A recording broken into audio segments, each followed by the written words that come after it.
Hello again and welcome to Corpa Talk. I'm your host, Kevin Bousquet. We're changing the focus of the show a little bit. We're going to be calling it Undercover.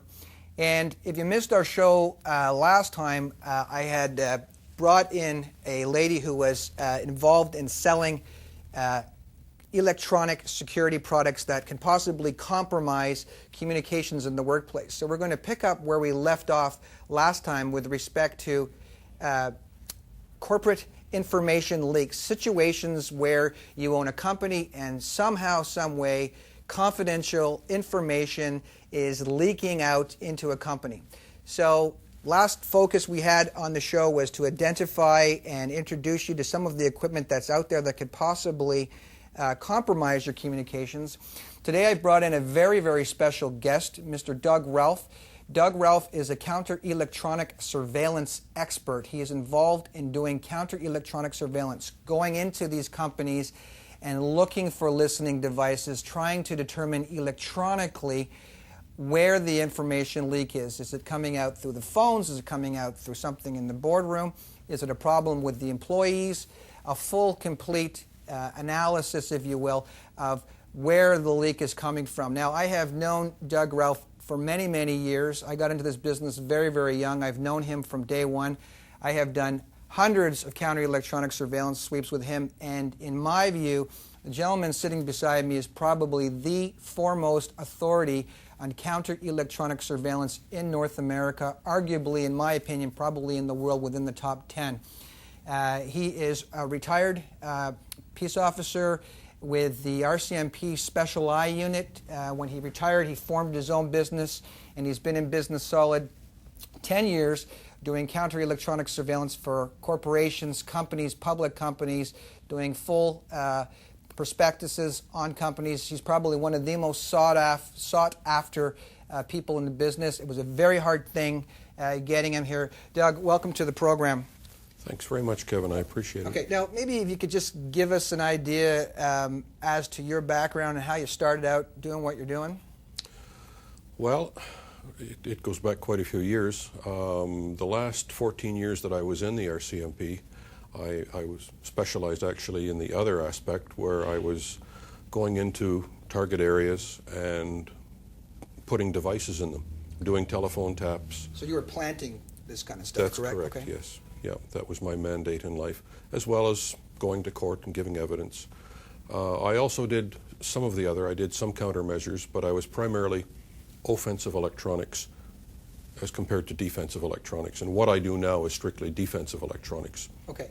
And so who's hiring you? Well, can you give us an idea, without mentioning names, of course, can you give us an idea of kind of the profile of your clients that are hiring you to do this kind of work? Primarily major corporations, as well as crown corporations, and there are some private individuals that request the service as well for residential work. Okay. So let's just say, for example, let's pretend I have a company, it's public, we have a boardroom meeting, and, every single time we mention something confidential, okay, the information finds its way out into the public somehow, either via someone who's posted something on the internet, into the press, or stuff like that. And I say to you, look, Doug, I don't know how it's getting out, but people are finding out about what we're doing. This is confidential information. Only someone on the inside could have known about this and took it out of our business. So if we brought you in, can you maybe just walk the viewers through kind of like where you'd start as far as it? Well, typically in a boardroom scenario, you have to look at the total scope of things. Okay. The people who actually are attending, their credibility, the control over those people and what they're allowed to take in, whether they take in cell phones, whether they take in personal devices, and those devices are possibly being abused. You have to look at the accessibility of the boardroom itself. Is it locked after hours? Is there control over the boardroom? Can people put devices in, take devices out? And you have to look at the technology that is used in the boardroom during the course of the meetings. Okay, so it's not. It sounds like you're saying it's not always electronic. There could be other reasons besides. Definitely. Okay. Yep. So let's go to the electronic level, because I think I want to try and pick up where we left off when we had Ursula here. Can you kind of walk us through how our phones could be tapped, or how a boardroom could be, like, what is it that you're doing when you go into these places exactly on the electronic end? Well, on the electronic end, you basically take in a fair bit of equipment that will answer an awful lot of questions. To make it short and simple, a person does a full spectrum analysis of the area. Spectrum analyzers identify the presence of signals. Okay, so this would be kind of like wireless devices, like what our viewers would probably think as far as wireless bugs, that kind of stuff, because we saw some wireless cameras here last show. That's correct. Okay. Yeah, wireless devices, either wireless devices that have been placed in there for the deliberate intention of compromising the meetings. Conversely, wireless devices that the client may be using and shooting himself in the foot with. Okay, can you explain that? So sometimes clients have wireless microphones for doing presentations. Oh, I see.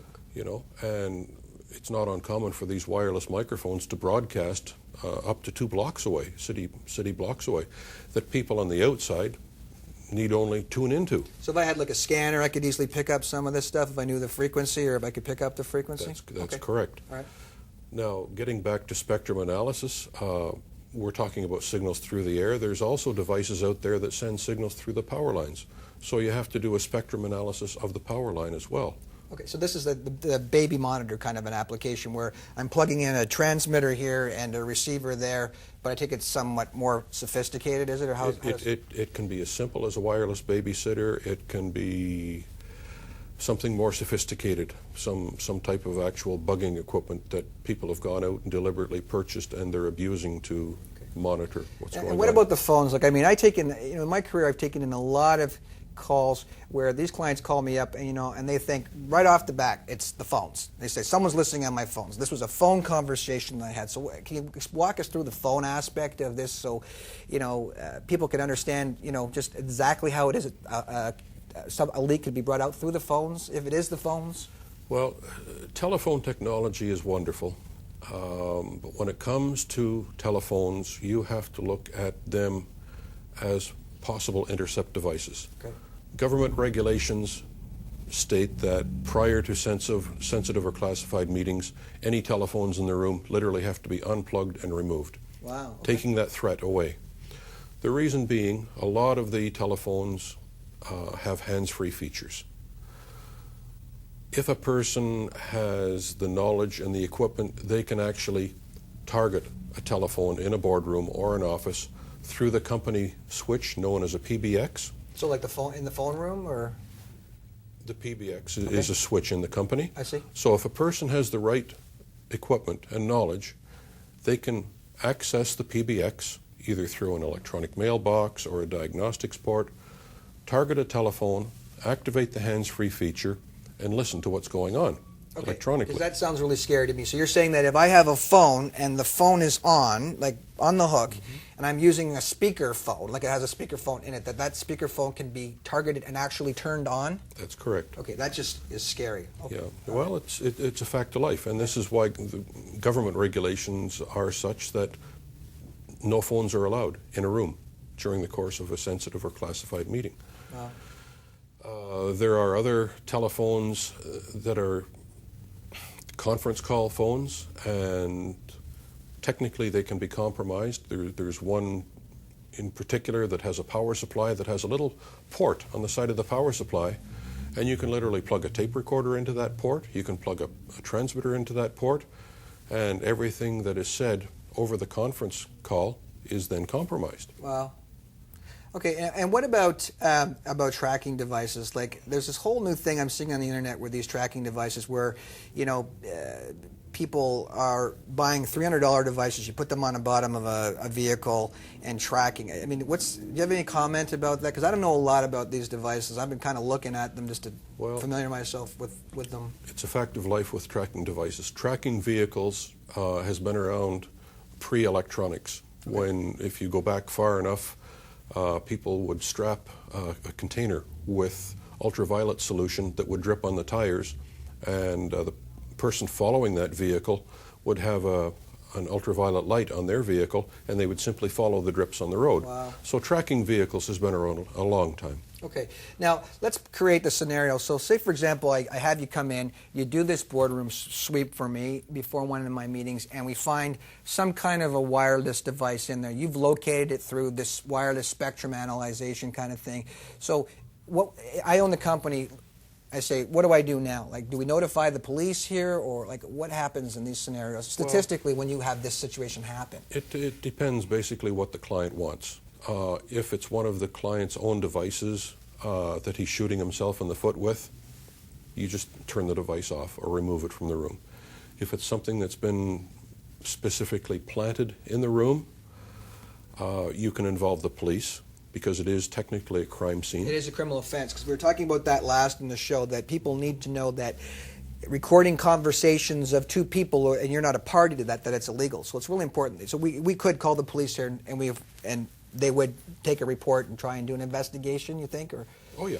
Yeah. Yeah. Well, it's a 5-year indictable offense. 5 years, okay, because we didn't discuss that last time. So 5 years to plant any kind of a listening device on someone. Okay, so any other examples of what you'd be suggesting I do if I find a device in my boardroom? Well, it depends on the scenario at hand. One particular scenario that I particularly like is to have a concealed camera system put in, looking at the device. Okay. And then once that's in place, you put a fault on the device so it stops working. Cool. Okay. And then the person obviously can't get their information, so they come back to the target area and they fix the device, right. And you have then captured who's So you're saying if who's you done find it. the device, set up a hidden camera, to see who's coming to fix the device if we can deactivate it. That's Okay. right. Any other anything else that you've come to? Yeah, you could feed the device false information, and then when the false information comes back to you, just go back through the loop and know who's involved. Okay. Or you could take the device out and simply destroy it. Okay. And stop the flow of information. Okay. Now, can you talk about the equipment that you're using in kind of layman's terms? Like, what is this equipment doing? So we know that you're doing something to listen to radio waves. What about, like, what are we doing with respect to the phones? What is it you're doing as far as? Well, with the telephones, it depends on the technology that's involved in the boardroom. There's many different types of technology, and we go in with